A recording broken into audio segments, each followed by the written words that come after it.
This is lesson 8.1, line plots. The table shows the number of stories in 20 of the tallest buildings in Boston, Massachusetts. Do any of the values seem greater, much greater, or much less than the other data values? Well, let's see. We've got one in the 60s. That appears to be the only one in the 60s. We've got one in the 20s. That appears to be the only one in the 20s. So one of those is much greater and one of those is much less than the rest. Do any of the buildings have the same height? Well, let's see. We've got a 40 here and a 40 here. Here's a third 40. We've got a 33 here and a 33 here. Looks like we've got a couple of 36s. So several of the buildings have the same height. Statistics deal with collecting, organizing, and interpreting data. Data are pieces of information which are often numerical. One way to show how data are spread out is to use a line plot. A line plot is a diagram that shows the data on a number line. Display data using a number line. Step 1, draw a number line. 2, we're going to show the data shown in the table above. The shortest building in the table has 26 stories. The tallest building has 60. You can use a scale of 25 to 65. You can see that here. The smallest value is 25. The largest value is 65. The interval is 5. Actually, the interval is 1, but they've numbered every 5. It says put an X above the number that represents the number of stories in each building. Include a title. Our title is Boston's Tallest Buildings. Number of stories. You can see an X for the 26. Those look like 33s and so on all the way out here to 60. The one thing that I always caution students to do is to count the X's and then go back to your table and count the number of pieces of data in your table. And we've got 1, 2, 3, 4, 5. 5 columns of 4. So we have 20 pieces of data. When we count these, 1, 2, 3, 4, 5, 6, 7, 8, 9, 10, 11, 12, 13, 14, 15, 16, 17, 18, 19, 20. We do have a matching 20. So we haven't omitted any. We haven't duplicated any. World's tallest buildings, number of stories. In Check Your Progress number 1. The number of stories in the 15 tallest buildings in the world are listed at right. Display the data in a line plot. To save time, what I did is I simply copied a line plot from the book. You can see our title, World's Tallest Buildings, number of stories. It appears that our smallest building is 54. You can see that right here. Our tallest building is 110. You can see that right here. And again, count the pieces of data, 3, 6, 9, 12, 15.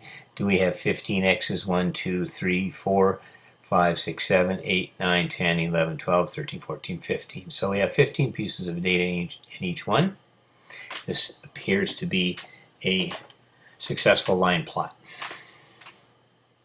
You can make some observations about the distribution of data or how the data are grouped together or spread out. Consider the line plot below. We have an outlier down here, which is data that are separated from the rest of the data. You can see we go from this piece of data several units from the next closest. We have an even greater outlier here in terms of the highest value. We have a cluster of data in the middle here. There's very few numbers there that don't have a piece of data aligned with them. So we have outliers and clusters. Use a plot to analyze data. The line plot below shows the lifespan for different animals. Identify any clusters, gaps, new term here, and outliers, and find the range. Much of the data is clustered between 10 and 12 years. You can see that right here. They've identified that for us. There is a gap between 25 and 40. You can see that right here. Since 40 is apart from the rest, that is our outlier. The greatest age is 40. The smallest piece of data is 6. So 40 minus 6 is 34. That is our range. Again, range is defined as the Largest value minus the smallest value. The greatest age would range from 54 to the greatest age would change to 54 if we add this piece of data here. They're asking us what happens if we add a new piece of data, in this case 54. That would be out here somewhere. What that would do then is change this to 54 minus 6, so then our range would go from 34 to 48, and you can see that right here. Display data using a line plot. Make a line plot of the data shown. Draw a number line. The shortest building in the table has 26 stories. The tallest has 60. You can use a scale of 25. We've already talked about that. Put an X above each number that represents the number of stories. What we're looking for here in Check Your Progress is clusters. We have cluster right here. Looks like from about 33 to 41. We have a gap here from 51 to 60, and we have an outlier of 60 as well. That's significantly set apart from the rest of the data. Our range would be 60 minus 26. That's the highest minus the lowest. That gives us 34. It asks us what happens if we add the value 50, which would be right here. That would not affect our data or our range because 50 would not be the greatest piece of data, so that the range in this case would remain unchanged. Display each set of data on a line plot, and I've started a couple of those down here. This one we would call cost of video games. And what we would do is we would simply make an X above each piece of data. Now what I'm going to do here is I'm going to cross them out as I go.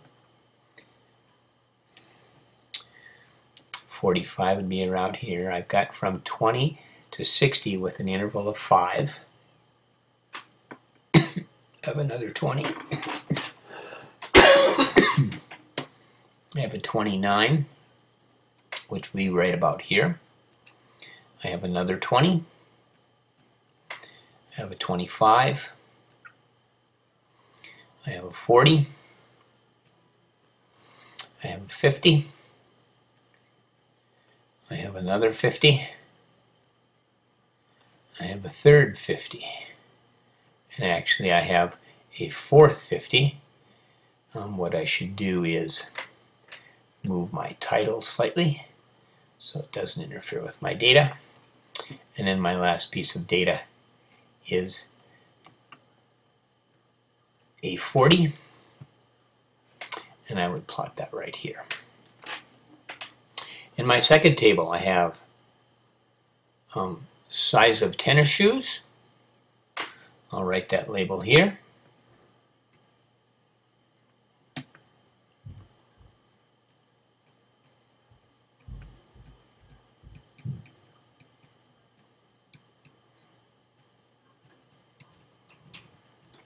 And then I'll start plotting my data. I'm again crossing out here and here. I have a range on my number line from 5 to 11 with an interval of 1.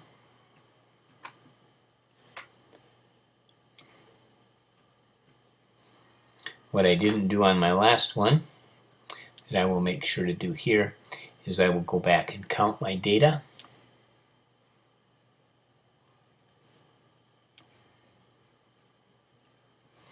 And again, my table label title is in the way. I'll move that out of the way slightly. I have 11 here. I have another 8. I have a 6. And another 6.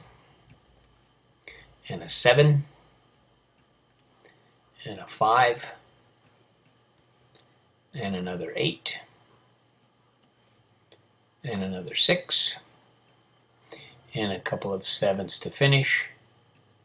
When I count my data, 1, 2, 3, 4, 5, 6, 7, 8, 9, 10, 11, 12, 13, 14, 15, 16, 17, 18. I actually have 6 times 3 up here, which is 18. So I seem to have accounted for all my data. In this survey, glasses of water consumed, Jamie asked her classmates how many glasses of water they drink on a typical day. The results are shown. The most frequent response, actually there's two, that would be 1 and 2. You can see those. The least frequent response would be 0. We have some people that drink no water apparently. Our range would be the highest value minus the lowest value, which would give us a range of 5. If I added a 4 to my data, my highest value would still be a 5, and so my data would be unchanged. This is the vocabulary from this lesson. Students are responsible for knowing it all. We'll have an essential vocabulary quiz. Some or many of these will be on there. Even though they're not on the quiz, students are responsible for knowing them. At this point, you should quit the video, go to NICU at www.nicu.net, log in and take Lesson Quiz 8.1.